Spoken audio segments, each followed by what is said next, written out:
पृष्ठभागावर आढळणारे घन पदार्थ म्हणजे खडक किंवा त्याला पृथ्वीच्या भागावर वेगवेगळे पदार्थ असतात, जसे खनिज हे याच्यापासून वाऱ्याची किंवा पाण्याची नद्यांची ह्या सगळ्यांची एकरूप होऊन जे घटक बनतात त्याला खडक असे म्हणतात. या खडकाचे आपण प्रकार पाहणार आहोत. ते मुख्यत्वे 3 प्रकार असे पडतात खडकाचे: आग्नेय खडक, गाळाचे खडक व रूपांतरित खडक. तर पहिला प्रकार पाहणार आहोत आपण आग्नेय खडक. तर आग्नेय खडक हे लावा म्हणजे जे ज्वालामुखी फुटतो, भूकंप झाल्यावर ज्वालामुखी फुटतो, तर ह्या ज्वालामुखीपासून जे खडक तयार होतात या घटकांना आग्नेय खडक असे म्हणतात. तर हा लावा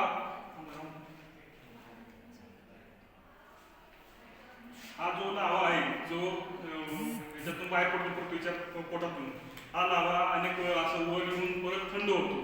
थंड झाल्यानंतर काही दिवसांनी जे घटक तयार होतो त्याला आग्नेय खडक म्हणतात. तर त्याची उदाहरणं आहेत बेसॉल्ट खडक किंवा ग्रेनाइट.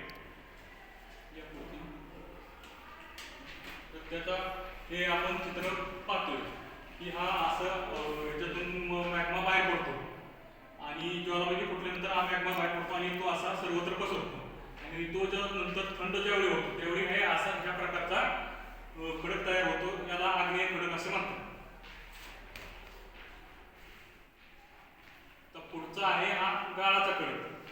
तर गाळ साचून होणारा हा खडक म्हणजे गाळाचा खडक. काय होतं की हवा, वारा, पाणी किंवा हिम नद्या यांचं जो घर्षण होतं किंवा याच्यातून जो निर्माण होणारा खडक होतो त्याला गाळाचे खडक असं म्हणतात. तर गाळाचे खडक हे कधी नदीच्या काठी किंवा तलावांच्या शेजारी, ओढ्याच्या काठी हे असे गाळाचे खडक आपल्याला दिसून येतात. हे जसं यांचा हवा, वारा, पाणी यांचा कंटिन्यू सहवास झाला की एकमेकांना आदळून हे गाळाचे खडक तयार होतात व ते दिवसेंदिवस एकावर एक याचा दाब तयार होऊन गाळाचे खडक हे तयार होतात. तर हे कुठे आढळतात तर सरोवराच्या काठी, नदीच्या काठी, समुद्राच्या शेजारी. तर असे हे गाळाचे खडक तिथं तयार होतात. तर याच्यापासून आपण काय तर याची उदाहरणं कोणती तर वाळूचा खडक म्हणजे जे आपण घरासाठी प्लास्टरसाठी वापरतो ती वाळू. तर याच्यापासून ती वाळू तयार होते किंवा आपण प्लास्टर नंतर जी चुनखडी लावतो तर ती चुनखडी त्या घटकातून तयार होत असते.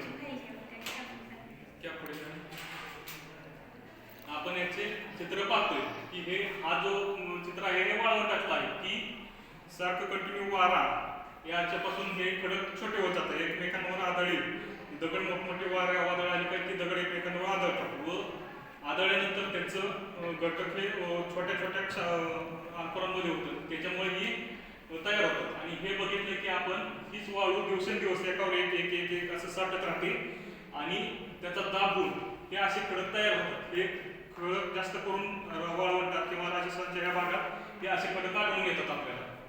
पुढचा घ्या. तर हे रूपांतरित खडक. तर मागाशी आपण बघितलेलं आग्नेय खडक आणि गाळाचे खडक यांच्यावरती परिणाम होत कसा उष्णतेच्या आणि हवेच्या दाबामुळे बदल होत राहतात आणि त्या दोघांच्या संघर्षामधून हे रूपांतरित खडक हे आपले तयार होतात. तर हे खडक जास्त करून पर्वतीय भागात, डोंगराळ भागात हे घटक आढळून येतात त्यांना रूपांतरित खडक म्हणतात. उष्णतेचा दाब आणि हवेचा दाब हे एकत्र आला तर जास्त दिवसांनी हे रूपांतरित त्यांचं प्रकार पुढे बदलून रूपांतरित खडक हे बनले जातात. तर याच्यापासून काय बनतं तर संगमरवर किंवा स्लेट. संगमरवर आपण ज्या घरात किंवा मंदिरात फरशा बघतो त्या संगमरवरच्या फरशा म्हणजे ते आग्नेय खडक आणि गाळाचे खडक यांच्या दबावामुळे जास्त कठीण व गंधात उतरतात, त्याच्यापासून हे संगमरवरच्या फरशा आपण घालवतो ते खडक तयार होतात. पुढे घ्या. त्याचे हे चित्र दाखवलेले आहे. रूपांतरित खडकाचे हे चित्र आहे.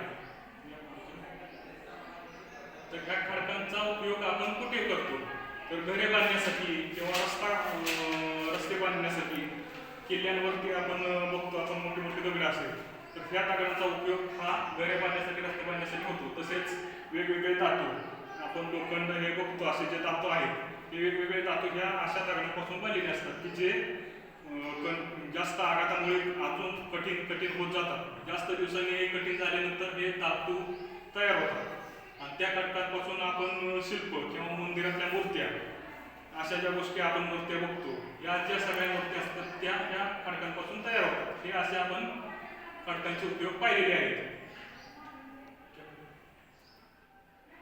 तर आता आपण सरावासाठी जे प्रश्न देणार आहोत ते बघा. तुम्हाला माहित आहे का अजून खडकांचे याच्या व्यतिरिक्त कोणते प्रकार आहेत ते माहित आहेत का? तर हे तुम्ही बघून लिहून या. आग्नेय खडक याचे चित्र कसे तयार होतात हे कसे माहीत आहे तर ते तुम्ही अभ्यासात घेऊन येईल. तर आज आपण खडक व खडकांचे प्रकार हा प्रकार अभ्यासलेला आहे.